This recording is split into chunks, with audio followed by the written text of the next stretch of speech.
What's up guys, this is Z-House from Gun Gamers, and today I'm going to be talking about my experience thus far with the G&P Mk46 variant of the G&P M249 saw.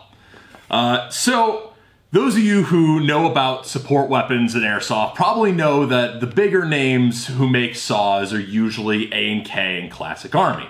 Those are the two really big M249 contenders on the market. Now you've got the new lightweight, featherweight versions that I think are Ditech OEM'd. Then you've got the Tokyo Marui that's coming out, which is the low price of $1,400, a true bargain. But then in the middle, you've got the G&P selection, which go for anywhere from like $500 to $650. This right now, I think retails for just about $600. I did get a good deal on this. I had my friends at River City Airsoft order this in for me, so I got a good deal. But that savings ended up going into parts.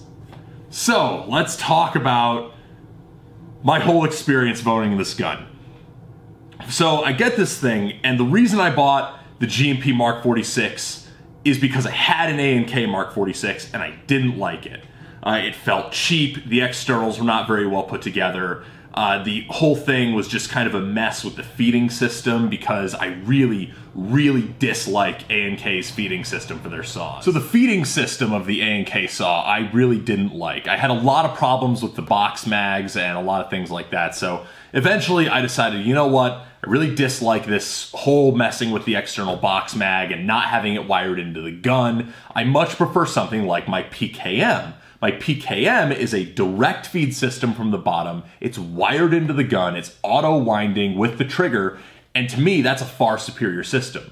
And I sold my Mk46 from A&K and I bought this. And I thought, okay, this has a very similar setup to the PKM with the feeding system. It's a direct feed through the bottom. There's no hose on the side. It can't use M4 mid-caps as a result, but I'm more than willing to sacrifice that if the box mag is better.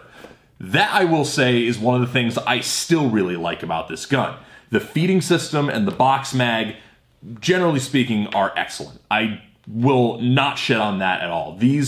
This thing that I bought this gun for, because this is what I like better on a support gun, is still making me not really regret my purchase.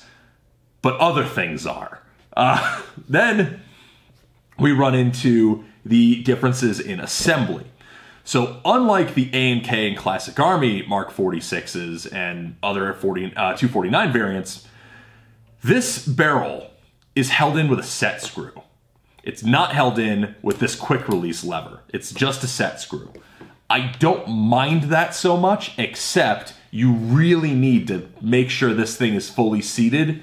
And even then, the gearbox is not totally rigid in its mounting inside the receiver. The gearbox has some play, and because the gearbox is what the pistol grip is attached to, when you are shouldering the gun or shooting it, how you're applying pressure to the pistol grip can actually move the gearbox back and forth inside the receiver. What that does is it creates inconsistent engagement with your air nozzle and your hop-up unit. Because the hop-up unit does have a spring, like to try to keep it pressed against the gearbox, but that's only so far of travel, and it's probably not really meant for the gearbox to be moving back and forth inside the receiver. But that's the thing that happens on at least this example of this G&P Mk46. Now, I was able to rectify that by taking like a spare piece of electronics board that I had or something like that. It's a weird plastic piece I had laying around. And I just jammed it into the rear of the receiver between the rear gearbox brace and the stock.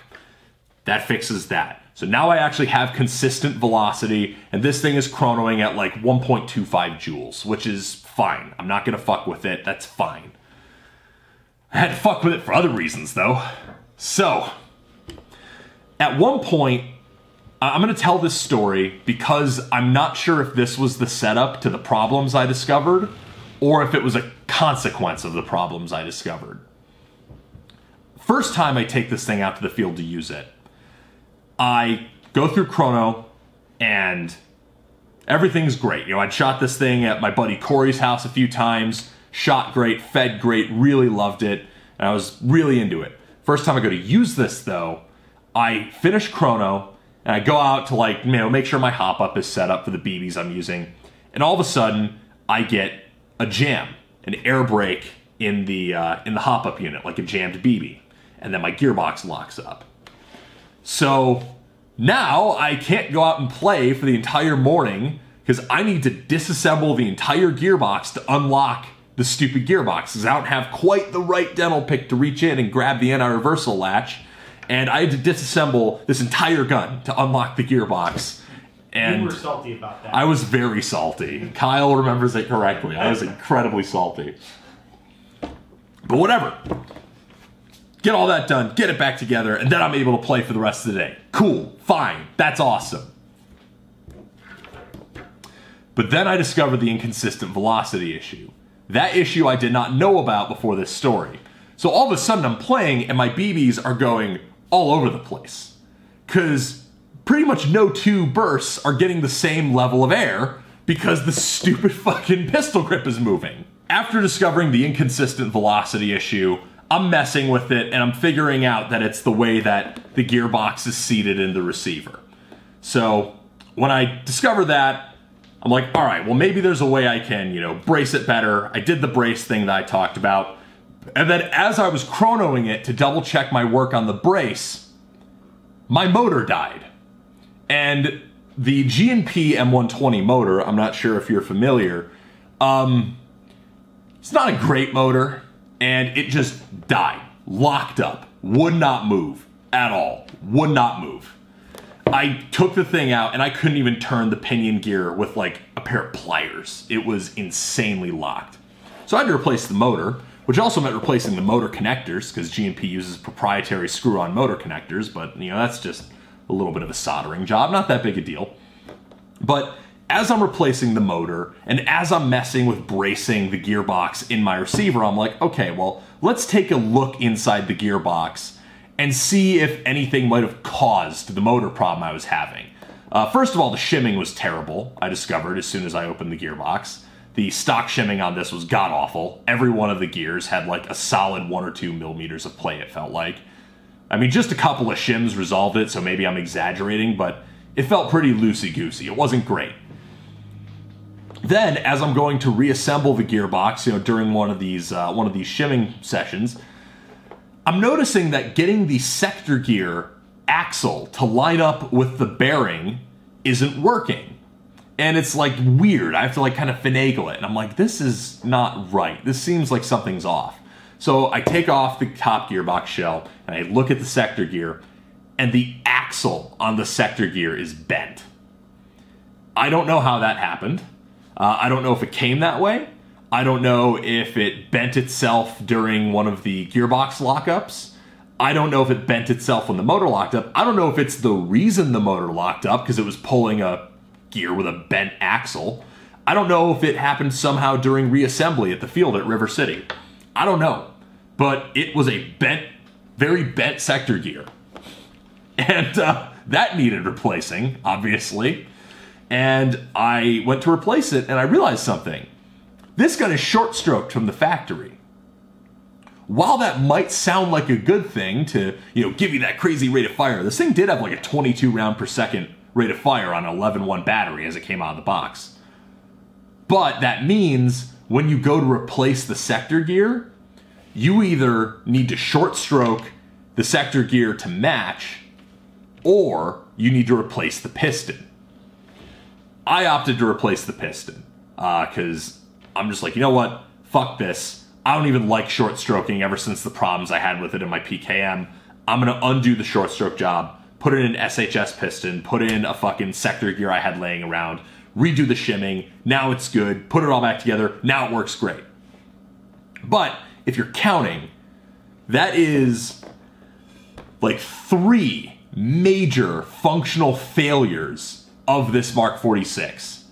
And this thing retails for over $600 right now, full retail price. Wow, buddy. Yeah, I'm not sure if I can really recommend this gun. If you're okay with immediately repairing something you paid $500 or $600 for, sure, have at it. If you're willing to shell out that kind of cash to get the superior box mag system, I still do think it is the superior box mag system, sure. But if you're listening to all this and you're thinking, you know what, maybe I'll just take my classic Army or A&K style Mark 46 and wire the box mag in, you're probably smarter than I am. You could HPA an A&K for that kind of money. Yeah, you could, and wire in the box mag. And wire in the box mag. Yeah, so overall, am I disappointed with the G&P Mark 46? Yeah, I really was expecting it to be a little bit more robust. But now that I have it working, is it working great? Yeah. Will I still use it? Absolutely. Am I still gonna have fun with it? I'm sure. But it's been a long road to get here, and I'm not sure if it was worth it compared to competitive options on the market. It is built very nicely. It does look very pretty. It is cool. It is heavy. It matches the real one a lot in weight and feel. Like, it's really spot on. The box mag is great. All that is ready on the box. It's just, you gotta be ready to tinker with it. And I'm not sure if that's everyone's cup of tea. And I don't think I can, in good conscience, really recommend a gun that requires this much effort to get running after such a high initial investment. So there we go. Those are my thoughts and my journey with the G&P Mark 46. I hope you found this informative. If you were looking into getting one of these, I would say think real hard. Peace. Thank you for watching this video from Gun Gamers. We hope you enjoyed watching it as much as we enjoyed making it.